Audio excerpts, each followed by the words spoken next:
E aí galera, tudo bem com vocês? Vamos aí para mais um giro de notícias sobre o Cruzeiro com questões importantes que têm movimentado o ambiente do nosso clube. Meu nome é Emerson Araújo, esse é o canal 6x1 e desde o início eu peço para você deixar o like no vídeo, se inscrever no canal caso ainda não seja inscrito e usar os comentários para opinar sobre cada um dos assuntos. Esse vídeo é feito com o patrocínio da Betfair, site de apostas esportivas que é apoiador aqui do canal 6x1, patrocinador master do Cruzeiro também. A Betfair que tem uma oferta para novos clientes de até R$200 em aposta grátis, basta você entrar pelo link da descrição, fazer o seu cadastro que é super rápido. O valor que você investir até R$200 a Betfair dobra para você usar nas apostas do site. E fique esperto que final de semana começa amanhã, né? E a Betfair sempre tá dando R$2 no sábado e R$2 no domingo de aposta grátis para todos os clientes ativos lá no site, tá? Então você fique esperto, aproveita a promoção aí de boas-vindas, também essa promoção dos bônus para fazer aquelas múltiplas malucas, né? Mas o dinheiro que você investir na plataforma, sempre lembra de apostar com responsabilidade para você se divertir. O Cruzeiro treinou nessa sexta-feira lá na Toca da Raposa, fechando a preparação para o duelo de amanhã, sábado, 9 horas da noite, Cruzeiro e Corinthians no Mineirão, jogo importantíssimo aí pelo Campeonato Brasileiro, confronto direto ali no meio de tabela de gente que tá fugindo ali da zona de rebaixamento, né? Por isso mesmo o Cruzeiro precisa muito vencer. Mais de 30 mil torcedores já adquiriram seus ingressos, mas ainda tem bastante entrada à disposição, então vamos lá apoiar nosso time. O Pepa relacionou aí 24 jogadores para o confronto, não temos o lateral direito William e o meia Matheus Vital que se lesionaram no último jogo. O William com problema na coxa, o Vital com uma lesão no ombro, os dois devem ficar aí de 2 a 4 semanas fora, né? Então vamos jogar aí que temos um mês sem esses dois atletas. E no campinho fica mais fácil entender as opções do Pepa, né? Os goleiros Rafael Cabral, Anderson e Gabriel Mesquita, zagueiros Neres, Castan e João Marcelo, para lateral direita Elibelton Palácios, para a esquerda Marlon e Kaique. Como volantes, Matheus Jussa, Machado, Ian Lucas, Fernando Henrique e Lucas Silva. Nicão e Daniel Júnior são meia atacantes, né? Podem jogar centralizados ou pelos lados. Wesley, Robert, Estênio, Arthur, Bruno Rodrigues e Paulo Vitor são pontas. Gilberto e Rafael Elias, vulgo Papagaio, são centroavantes. O William e Matheus Vital são as ausências mais recentes e de jogadores que brigavam ali por titularidade, né? O William era o dono da lateral direita, vamos torcer para que o Palácios consiga se firmar, né, e suprir a ausência do nosso principal lateral, mas é aquele negócio, né? Tem outra característica, o William é um jogador que apoia melhor, que tem mais qualidade técnica, o Palácios não é ofensivamente tão interessante assim. No meio-campo, Matheus Vital foi titular em praticamente todo o Campeonato Brasileiro, não estava jogando bem, né? Quando foi pro banco, entrou bem contra o Botafogo, parecia que poderia dar um sinal de vida, tem essa lesão no ombro, não há muito o que fazer, né? Tá lesionado, que eles se recuperem o mais rápido possível, é ainda pior pelo fato da gente já estar sem o Matheus Pereira, né? Que na teoria é o titular ali dessa meia atacância do Cruzeiro. É claro que se o Pepa quiser fazer uma escalação mais conservadora, ele pode manter basicamente a estrutura de time dos últimos jogos, né? Os dois zagueiros ali, Neres e Castan, na direita Palácios, na esquerda Marlon, Jussa de primeiro volante, à frente Machado e Lucas Silva. Eu tentaria uma formação um pouquinho mais ofensiva, abrindo mão de um volante, que seria o Felipe Machado, joga com Jussa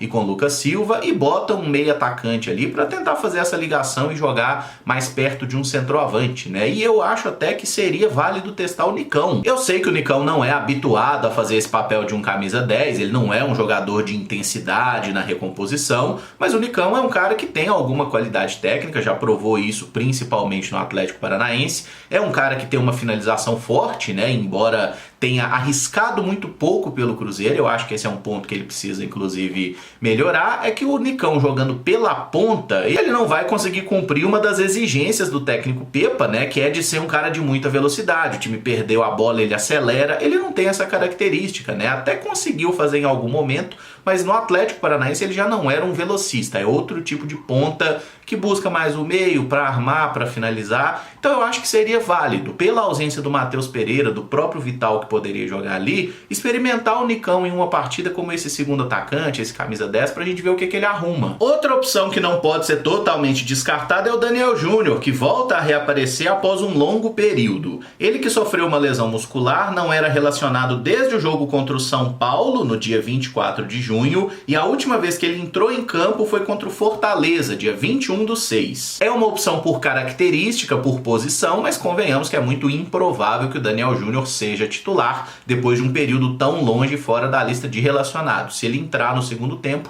já é alguma coisa, né? Já é um indício de que o Pepa volta a contar com esse atleta. E aí a gente tem que lembrar uma coisa, né? Pô, o cara ficou fora da lista de relacionados, tá totalmente fora dos planos. Só cabem 23, né? São 24 que o Cruzeiro normalmente leva e o Gabriel Mesquita sempre é cortado, né? O terceiro goleiro acaba não ficando nem no banco como opção. Ele às vezes tá lá no banco, mas com roupa de comissão técnica, né? Tá lá a paisana, ele não pode assinar a súmula e participar do jogo. Então não cabe todo mundo. Quando o elenco do Cruzeiro deu essa encorpada, alguns naturalmente ficaram de fora. Como é o caso do Ian Lucas, né? Outro que volta a ser relacionado depois de um longo período. A última partida que ele foi pro banco foi 16 de julho contra o Coritiba e a única vez que ele jogou com o Pepa foi justamente nessa partida contra o São Paulo, dia 24 de junho. Se a chance do Daniel Júnior entrar é muito pequena, eu acho que a do Ian Lucas é ainda menor, tá? Eu acho que ele tá sendo relacionado mais pro Pepa ter opções de meio campo, coisa que a gente não tinha muitas, né? E aí foi perdendo uma galera por lesão, teve jogador que saiu, como foi o caso do Neto Moura, então o Ian Lucas, que tava lá no final da fila, ele avança algumas casinhas e volta a ser relacionado. Mas se o Pepa montar o time mais conservador, né, com Jussa, Lucas Silva e Machado, acho que o primeiro volante que ele pensa para entrar no time é o Fernando Henrique, né, e depois o Ian Lucas. Mas eu gostaria de ver o Pepa sendo um pouquinho mais ousado nesse jogo, em casa, contra um time do Corinthians que vai estar mexido, ou às vezes até pensando na Sul-Americana, né, bota um time um pouquinho mais ofensivo, vamos tentar ganhar esse jogo. E é claro que é complicado, amanhã no vídeo de pré-jogo a gente fala mais sobre isso, mas você olha lá no time reserva do Corinthians, esse time misto, tem Lucas Veríssimo na zaga, tem Fausto Vera e Matias Rojas como meio-campistas. Então não é que o time B do Corinthians é uma porcaria. Eles têm alguns jogadores de muita qualidade que a gente adoraria ter aqui, mas a gente vem exaltando há algum tempo o trabalho coletivo do Cruzeiro, né? Que o time tá bem organizado, jogou bem contra o Botafogo, contra o Atlético Paranaense, não merecia perder pro Palmeiras também. Esse jogo contra um Corinthians que não tem o melhor conjunto é aquela oportunidade que o Cruzeiro não pode desperdiçar. A gente tem que ganhar esse jogo de qualquer jeito, jogando bem, jogando mal, tem que somar os 3 pontos, viu, seu Pepa? E a ausência nesse jogo que gera maior repercussão é a do volante Alisson, que foi afastado pelo Cruzeiro por indisciplina, pelo menos é uma informação que foi trazida tanto pela Rádio Itatiaia quanto pelo Globo Esporte. E o Cruzeiro não informou detalhadamente qual foi o ato de indisciplina que o Alisson cometeu, né, para que tenha ficado afastado. É sabido que ele foi relacionado para o jogo contra o Botafogo, ficou no banco, não entrou, parece ter ficado chateado, depois teve um problema no treino lá, que teria sentido dores no joelho, aí perdeu algumas sessões de treinamento, voltou a trabalhar com o grupo, não foi pro jogo contra o Palmeiras por esse problema no joelho, pelo menos essa foi a informação oficial, né, e agora o Alisson fica de fora por uma questão aí de afastamento por indisciplina, como eu disse, oficialmente não foi detalhado. Que a gente ouve falar, e aí não dá para ter certeza, mas parece que teve alguma questão do Alisson não ter aceitado uma cobrança do Pepa com relação a uma correção de posicionamento tático. Parece que o Alisson deu um chilique lá e isso pegou muito mal. Reiterando, essa não é uma informação que foi passada oficialmente pelo Cruzeiro, mas independente de qual foi o ato de indisciplina do Alisson. Vamos fazer um breve resumo do histórico desse rapaz até o momento. Há 1 ano e meio atrás, aproximadamente, o Alisson estava jogando o Campeonato Mineiro com a camisa do Atlético. Ele jogou bem pelo Atlético e ele foi para Ponte Preta disputar a Série B do Campeonato Brasileiro. Ele fez uma ótima Série B lá pela Macaca, ainda que o desempenho coletivo da Ponte não tenha sido dos melhores, se destacou. Vários clubes do futebol brasileiro se interessaram por ele e ele veio parar no Cruzeiro, porque a Ponte Preta estava com problema de não pagar salário, o jogador acabou entrando na justiça, veio aqui para o Cruzeiro. Chegou muito festejado pela maioria de nós, por ser cruzeirense, ter falado isso abertamente, ser um jogador muito raçudo. E raça ninguém pode questionar no Alisson. Ele é realmente um jogador muito determinado, tá sempre batalhando pela bola, jogando pro time, legal. Só que o Alisson muitas vezes mostra deficiência no aspecto tático. Ele não se posiciona bem. Teve jogo que o Alisson entrou e o Cruzeiro perdeu o meio-campo totalmente, porque ele parece estar meio perdidão no setor. Algumas pessoas podem lembrar que o Alisson foi utilizado em algum momento como ala pela direita direita, até na época do Pessolano, e quando jogou de ala direita ele não jogou mal, um exemplo foi até o clássico contra o Atlético lá no campeonato estadual, mas com o próprio Pepa, na maior parte dos jogos o Alisson jogou na função dele, segundo homem de meio campo e algumas vezes jogando como um terceiro volante. Aquela partida contra o Grêmio da Copa do Brasil, ele jogou muito bem nessa função. Se vocês pegarem vídeo de 2 dias atrás aqui do canal 6x1, vocês vão ver eu falando que gostaria de ver o Alisson sendo titular mais vezes, né? Porque acho que um meio Jussa, Lucas Silva e o Alisson, ele encaixa muito bem na questão de característica, né? Um cara para proteger, um cara para correr um pouco mais enquanto o Lucas organiza, é o cara que tem um passe de mais qualidade, mas o Alisson não se ajuda. É a segunda vez que ele é afastado por indisciplina. Será que um jogador que tem problema com o Pessolano, tem problema com o Pepa, já teve problema em clubes anteriores também, será que todo mundo tá errado e ele tá certo, galera? O Alisson já teve 3 pausas nessa temporada que atrapalharam a sequência dele como titular, por questão, problema no joelho, dores no joelho e tudo mais. Quando o cara vai ser titular ou quando ele pode receber uma chance. E vamos pegar esse histórico mais recente. O Alisson estava entrando nos jogos de forma regular, muitas vezes não era titular, mas estava sempre participando dos jogos. O Pepa estava colocando ele em campo. Em algumas partidas o Alisson ia mal, em outras ele ia mais ou menos,